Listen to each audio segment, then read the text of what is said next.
Terima kasih Anda masih bersama kami. Bagi Anda yang baru saja bergabung, kami hadirkan kembali 3 berita utama hari ini. Buntut balas dendam komunitas ojol terhadap tukang parkir hingga korban tewas. Polisi menetapkan 4 pengendara ojek daring sebagai tersangka. Penyergapan komplotan pembobol mesin ATM lintas provinsi berlangsung dramatis. Setelah terjadi saling kejar di jalan tol, 4 pelaku disergap di Jalan Mataram, Semarang. Harga berbagai kebutuhan pokok melambung tinggi, warga rela antri menyerbu operasi pasar sembako murah.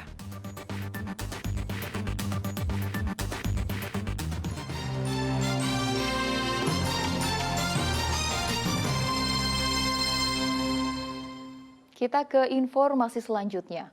Warga serbu operasi pasar sembako murah di Pasar Pagi Kota Tegal. Warga sampai berdesakan saling dorong saat membeli kupon sembako murah.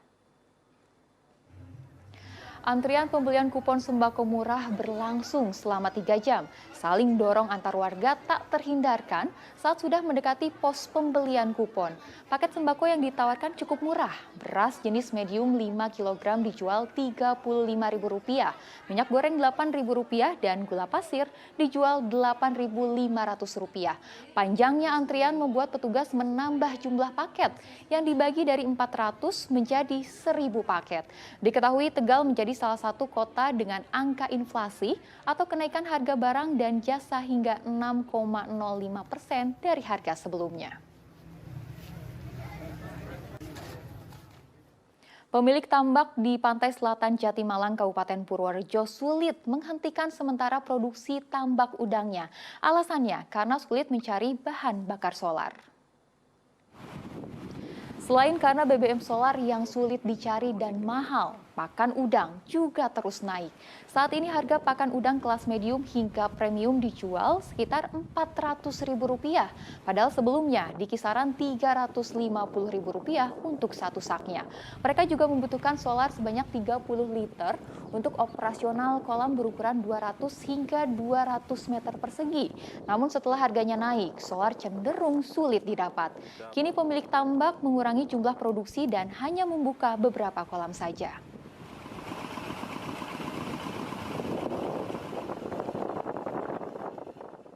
Naiknya harga kedelai berdampak pada harga dan ukuran tahu dan tempe di sejumlah pasar. Selain itu, produsen susu kedelai juga merasakan imbas kenaikan harga kedelai. Perajin tempe di Kabupaten Rembang kelimpungan karena naiknya harga kedelai. Dalam 2 pekan terakhir, harga kedelai naik dari Rp11.000 menjadi Rp13.000 per kilogram. Harga bahan baku yang semakin tinggi membuat perajin mengecilkan ukuran tempe. Mereka tak berani menaikkan harga karena daya beli di pasar tengah lesu. Mau naikkan itu agak sulit, soalnya pasar itu sepi banget. Omset pedagang turun, Bu ya? Omset pedagang turun semua. Harga 10 tempe masih dijual Rp5.500. Meski kini keuntungannya tak seberapa, para perajin tempe hanya berharap usahanya tidak gulung tikar. Hal serupa juga dilakukan pedagang tahu tempe di Kota Semarang. Di Pasar Peterongan, pedagang mengecilkan ukuran tempenya.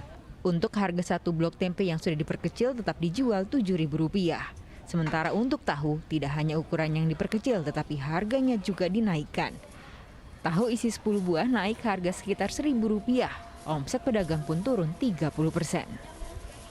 Mengadakan kenaikan itu step by step, pelan-pelan, insya Allah para pelanggan nanti bisa mengikuti dan memaklumi. Kenaikan harga kedelai juga dirasakan produsen susu kedelai di Kabupaten Purworejo. Strategi yang digunakan juga sama, hanya mengecilkan kemasan dari susu kedelai. Salah satu produsen susu kedelai di Desa Kledung, Kradenan, Kecamatan Banyu Urip juga harus menambahkan waktu dan tempat jualan untuk menghabiskan 250 kemasan susu kedelainya dalam sehari. Penjualan susu kedelai turun 10% dari biasanya. Termasuk signifikan naiknya, dan naiknya terus, nggak selama beberapa bulan terakhir belum turun-turun, malah tambah naik. Penyebab tingginya harga kedelai dipengaruhi banyak faktor. mulai dari tidak adanya stok kedelai dalam negeri sehingga harus impor. Harga impor pun mahal karena melemahnya nilai tukar rupiah terhadap dolar Amerika. Ditambah lagi faktor krisis Rusia-Ukraina yang berdampak pada tingginya harga kebutuhan pokok dan minyak dunia. Tim Liputan melaporkan. Harga beras di sejumlah pasar di Jawa Tengah terus-menerus naik. Kenaikan ini terjadi karena tingginya biaya pengiriman beras setelah BBM subsidi naik. Namun harga telur cenderung turun dan berangsur normal. Kenaikan harga beras premium dan medium terus terjadi di Kota Semarang. Kenaikan di kisaran Rp1.000 per kilogram. Penyebab utama kenaikan karena jasa angkut produk. Harga beras medium menyentuh angka Rp11.000, sementara beras premium Rp13.000. Kenaikan beras juga dirasakan pedagang dan pembeli di Pasar Kemang Sari, Kabupaten Semarang. Bahkan kenaikan hingga Rp6.000 untuk kemasan 5 kg. Pemicunya juga sama karena naiknya biaya distribusi beras. Akibatnya aktivitas jual beli menjadi lesu. Drastis ini, drastis. Sampai berapa persen, Bu? Sepipol, Mas. Memang ini tadi sepipol, enggak ada. Setelah BBM naik itu, Bu? Iya. Kalau sepi ya enggak, cuma pada mengeluh. Seperti apa, Bu, pembeli itu mengeluhnya, Bu? Mengeluhnya kok semua pada naik, gaji nggak naik, ya bilang gitu. Ya. Keadaan serupa juga dirasakan sampai di Kabupaten Kudus. Di Pasar Bintingan, harga beras kualitas biasa naik Rp8.500 menjadi Rp9.500 per kilogram. Sedangkan kualitas bagus naik dari Rp10.000 menjadi Rp10.500 per kilogram. Namun naiknya harga beras karena tingginya biaya pengiriman akibat BBM subsidi naik tidak membuat harga telur ikutan naik. Harga telur justru turun dari sepekan terakhir di sejumlah tempat. Telur yang awalnya di kisaran Rp30 hingga Rp32.000 per kilogram, kini dijual Rp25.000 hingga Rp24.000 per kilogram. Demikian juga gula pasir dan minyak goreng yang cenderung stabil. Tim Liputan melaporkan.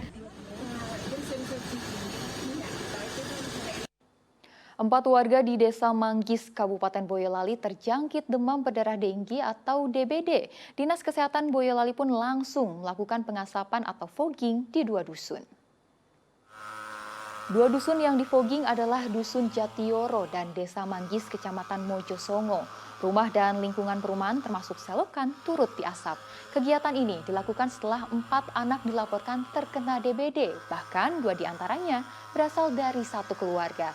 Sampai saat ini kasus DBD di Kabupaten Boyolali mencapai 194 kasus dengan 2 kasus kematian. Warga diimbau menjaga kebersihan lingkungan untuk menghindari jentik nyamuk DBD.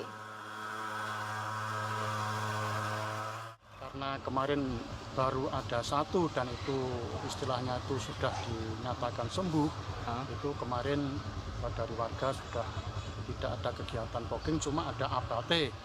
Dan kebetulan pada minggu kemarin itu terjangkit 3 orang atau 4 orang. Warga Desa Jambakan Bayat, Kabupaten Klaten alami krisis air bersih. Seluruh sumur milik warga kering. Dropping air bersih menjadi pilihan perangkat desa untuk mengatasi krisis air di Desa Jambakan Bayat. Truk yang baru tiba langsung diserbu warga.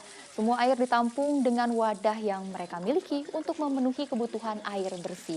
Krisis air bersih ini sudah terjadi sebulan terakhir. Penyebabnya karena air sumur yang mengering di musim kemarau. Sementara untuk mencari sumber air lain, warga harus berjalan sejauh 1 km. Mayoritas warga membutuhkan kurang lebih 20 liter air bersih untuk kebutuhan minum dan masak.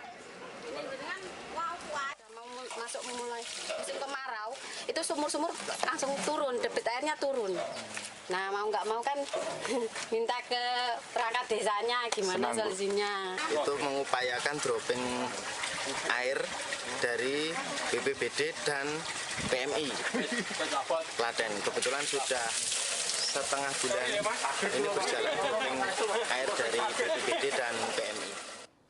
Pekan Olahraga Seni Pelajar Mahasiswa dan Taruna ke-22 kembali digelar. Sebanyak 25 universitas dari 19 negara internasional ikut meramaikan ajang olahraga pemuda itu. penyalaan api sebagai tanda dimulainya Porseni ke-22 di Komplek Akademi Kepolisian Semarang.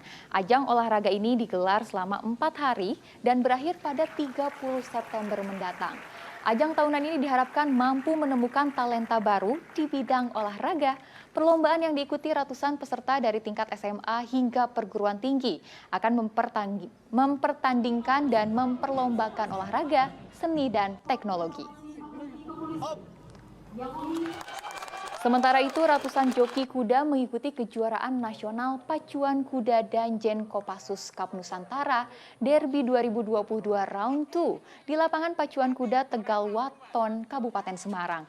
Terdapat 10 res pacuan utama dan 8 res pacuan tambahan dari jarak 1.000 sampai 2.200 meter. Sebanyak 122 ekor kuda dari 10 kontingen ikut dalam kejuaraan program teritorial Kopassus. Kejurnas ini merupakan apresiasi kepada atlet-atlet pacuan kuda dan sekaligus menjaring atlet yang berpotensi. Joki ada joki?